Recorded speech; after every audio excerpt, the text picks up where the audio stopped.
할렐루야. 말씀과 기도로 하루의 문을 여는 복된 새벽 예배 자리에 오르신 기도 용사들 주님의 이름으로 환영합니다.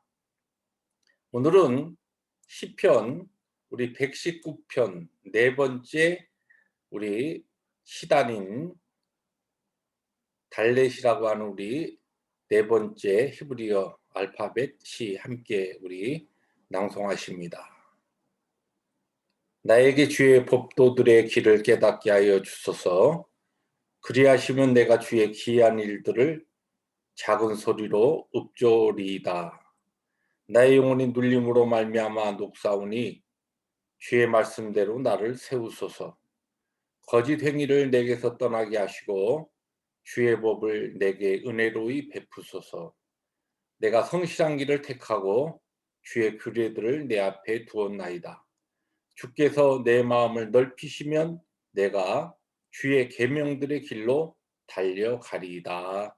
아멘. 주님 감사합니다.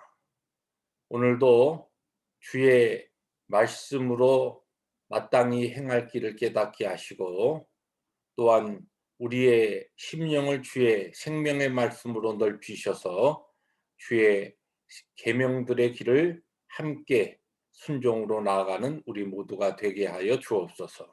주의 법을 오늘도 우리 가운데 은혜로 베풀어 주옵소서. 예수님의 이름으로 감사하기도 합니다. 아멘. 오늘 말씀은 마태복음 14장 1절부터 12절 말씀입니다. 마태복음 14장 1절부터 12절.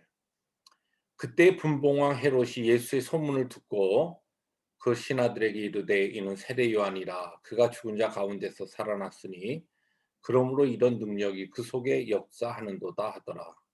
전에 헤롯이 그 동생 빌립의 아내 헤로디아의 일로 요한을 잡아 결박하여 옥에 가두었으니 이는 요한이 헤롯에게 말하되 당신이 그 여자를 차지한 것이 옳지 않다 하였습니다. 헤롯이 요한을 죽이려 하되 무리가 그를 선지자로 여김으로 그들을 두려워하더니 마침 헤롯의 생일이 되어 헤로디아의 딸이 연석 가운데서 춤을 추어 헤롯을 기쁘게 하니 헤롯이 맹세로 그에게 무엇이든지 달라는 대로 주겠다 약속하거늘 그가 저의 어머니의 시킴을 듣고 이르되 세례 요한의 머리를 소반에 얹어 여기서 내게 주소서 하니 왕이 근심하나 자기가 맹세한 것과 그와 함께 앉은 사람들 때문에 주라 명하고 사람을 보내 오게 해서 요한의 목을 베어 그 머리를 소반에 얹어서 그 소녀에게 주니 그가 자기 어머니에게로 가져가니라. 12절 함께 봅니다. 요한의 제자들이 와서 시체를 가져다가 장사하고 가서 예수께 아뢰니라. 아멘. 네, 오늘 본문 말씀 우리가 너무나 잘 아는 하나님의 사람이었던 선지자였던 세례 요한이 어, 순교당한 그와 같은 이야기의 내용입니다. 여러분 오늘 말씀을 읽으면서 참 이 세례 요한의 인생이 어떻게 보면 불행하고 또 참 안 됐다라고 하는 생각이 들지 않습니까? 메시아의 그 길을 예비하는 그와 같은 선지자의 역할로 이 땅에 와서 어 어떻게 보면은 참 세상적으로 볼 때 결코 화려하지 않았던 인생, 또 짤막한 인생이면서도 하나님의 부르심 앞에서 그의 사명을 충실하게 감당했던 유대 광야에서 약대 터럭 그러니까 납대 터럭과 가죽띠와 메뚜기와 석청을 주식으로 하면서 그러한 참 아주 인생의 기본적인 것만 그가 누리면서 복음을 위해서 그렇게 살다가 마지막 헤롯의 미움을 받아서 순교당하는 이 세례 요한의 이 모습이 어떻게 보면은 참 '안 됐다.' 그런데 오늘 본문에 등장하는 이 헤롯이라고 하는 안디바 헤롯은 세상의 왕이라고 하는 분봉왕으로 한 지역의 왕이었지만 그래도 왕의 권세를 누리면서 또 그에게 필요한 것들을 누리며 세상적으로 화려한 것 같은 인생을 살았던 이 헤롯이라고 하는 안디바라고 하는 인물과 비교해 보면서 여러분은 이 땅에 살 때에 누구의 삶을 살기를 원하십니까? 어떤 모습으로 살기를 원하십니까? 물론 어 우리 모두는 내가 헤롯 이 안디바 헤롯 왕처럼 이렇게 악하고 또 세상의 쾌락적인 그와 같은 삶을 살면서 자기 욕망에 사로잡혀 있으면서 그러면서 세례 요한이라고 하는 참된 하나님의 선지자를 죽이는 그런 악행을 행했던 그런 사람의 삶을 살기를 그 누구도 원치는 않을 것입니다. 그럼에도 불구하고 세례 요한의 길을 앙망하고 또 그것을 따르겠느냐 그럴 때는 글쎄 내가 헤롯 왕의 삶을 살기를 원치 않아도 그렇다고 세례 요한 같은 그런 순교의 삶 또 이 땅에 살아가면서 가장 그 기본적인 삶에 만족하면서 하나님의 사명과 복음을 위해서 살았던 그런 삶은 좀 그렇다. 이런 생각이 여러분에게 혹시 있지 않습니까? 그 우리의 생각의 배경에는 우리가 오늘 이 땅에 대하여 이 땅에 일어나는 모든 일에 대하여 참 세상이 불공평하다라고 하는 이 생각이 있기 때문에 그렇습니다. 하나님의 백성들이 이 땅에 살아가는 동안 잘 되고 평안하고 또 모든 일에 있어서 좀 풍성한 것을 누리면서 그렇게 살고 하나님을 대적하는 무리들은 하나님의 징계와 심판 가운데 좀 이 세상에 살 때에도 고통과 어려움 가운데 있어야 하는데 어떻게 보면 이 땅의 삶이 그렇지 않은 것을 보면서 '이 세상의 삶은 참 불공평하다. 그러나 내가 이왕이면 이 땅에 살아가는 동안 조금이라도 더 나은 환경 가운데 좋은 것을 누리면서 살다가 내가 하나님의 영광스러운 천국에 들어가고 싶다.'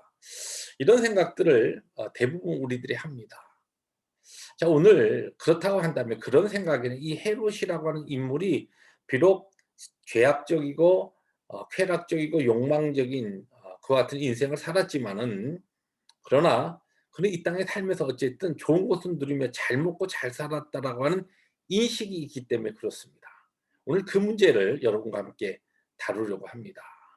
오늘 말씀을 보시면 오늘 이 헤롯은 오늘 2 절에 보니까 자기 양심의 가책으로 인해서 사실 근거 없는 두려움 가운데 살던 인물이었습니다. 그랬기 때문에 오늘 말씀을 보시면은 2 절에 예수님의 그 놀라운 능력의 소문을 듣고서 '야 이거 내가 죽인 세례 요한이 다시 살아난 거 아니냐.' 이런 그와 같은 염려와 두려움에 사로잡히는 이야기를 그가 내뱉습니다. 그런가 하면은 오늘 5 절에 보시면은 또 이 헤롯 왕은 세례 요한을 사실은 그의 부도덕한 삶을 지적한 세례 요한이 죽이도록 죽이고 싶도록 미웠지만은 그렇지만은 죽이지 못하고 그냥 감옥에 가두는 것으로 만족해야 했습니다. 왜냐하면 그는 자기의 욕망과 자기 감정대로 다 살 수는 없었어요. 그 이유가 백성들이 세례 요한을 선지자로 여기 있었기 때문에 백성들의 눈이 두려웠던 겁니다. 자 그런가 하면 오늘 또 말씀해 보면 9 절에 보니까 막상 세례 요한을 공식적으로 죽일 수 있는 것 같은 상황이 되었는데도 그런 마음에 근심하고 염려합니다. '야 이거 어떡하나.' 그 지금 자기 생일 잔치에 모여 있는 그와 같은 하객들과 또 자기가 내뱉은 말 때문에 체면 때문에 이러지도 못하고 저러지도 못하고 하는 근심과 염려 가운데 등 떠밀리듯이 그는 무엇을 결정합니까? 세례 요한을 참수하라는 결정을 합니다. 오늘 말씀을 잘 보시면 이 헤롯 왕이라고 하는 이 안디바는 사실은 우리가 볼 때 세상적으로 잘 먹고 잘 살았다 절대 잘 산 인생이 아니었죠. 그는 불안과 두려움과 죄책감과 죄의식과 염려와 걱정으로 그의 인생을 살았던 한 사람이었습니다. 그런가 하면은 우리가 볼 때 참 기본적인 그런 인생의 필요만 누리면서 사명에 따라 살다가 예수님처럼 33년 남짓한 인생을 살고 하나님의 부름을 받은 이 세례 요한이라고 하는 이 인물은 그러면 이 땅에서 불행한 삶이었느냐? 절대 그렇지 않다는 것이. 이 세례 요한은 이 땅의 그 짤막한 사역의 삶을 살아가면서 그는 하나님이 그를 부르시고 그에게 맡기신 그 일에 대하여 기쁨과 감사로 그 무엇보다도 평강의 삶을 누리면서 참된 천국이 이 땅에서도 그에게 누려졌고 그에게 경험되어졌고, 이 앞절 이 13장에 나오는 그 주님의 비유의 결론처럼 지금은 하나님의 영광스러운 천국에서 해같이 빛나는 삶을 살고 있을 것이라는 말씀입니다. 그렇습니다. 이 땅은 우리의 눈에 불공평한 것 같이 보이지만, 그러나 하나님의 놀라우신 사랑을 받고 예수 그리스도의 은혜로 구원받은 우리들은 이 땅에서 살아가는 동안 우리는 그 세상이 주지 못하는 예수 그리스도를 통한 평강을 누리면서 사는 인생입니다. 그러니까 세상적으로 볼 때 뭐 특별히 화려한 것 우리들이 누리지 못하고 가진 것 없어도 우리는 예수 안에서의 천국과 평강을 누리며 이 땅에서 사명에 따라 살다가 또한 하나님이 부르실 때 그 찬란한 곳에서 해같이 빛나는 영원한 삶을 누리게 될 것입니다. 그러므로 오늘도 우리의 눈에 드러나는 것만 우리들이 보지 아니하고 이 세상을 주관하시고 역사하신 하나님의 깊으신 뜻을 헤아리면서 오늘 우리에게 주어진 그 인생을 기쁨과 감사와 평강으로 살아가시는 이 새벽의 기도 용사들 되시기를 주님의 이름으로 축복합니다. 기도하십니다. 주님 감사합니다. 주신 말씀 아멘으로 받습니다. 이 세상의 삶이 결코 불공평한 삶이 아니라는 것을 예수 그리스도를 통한 평강과 천국의 기쁨으로 우리에게 다시 한번 확인시켜 주시니 감사합니다. 오늘 하루 이와 같은 승리의 삶을 살아가는 우리 모두가 되게 하여 주옵소서. 예수님의 이름으로 감사하기도 합니다. 아멘.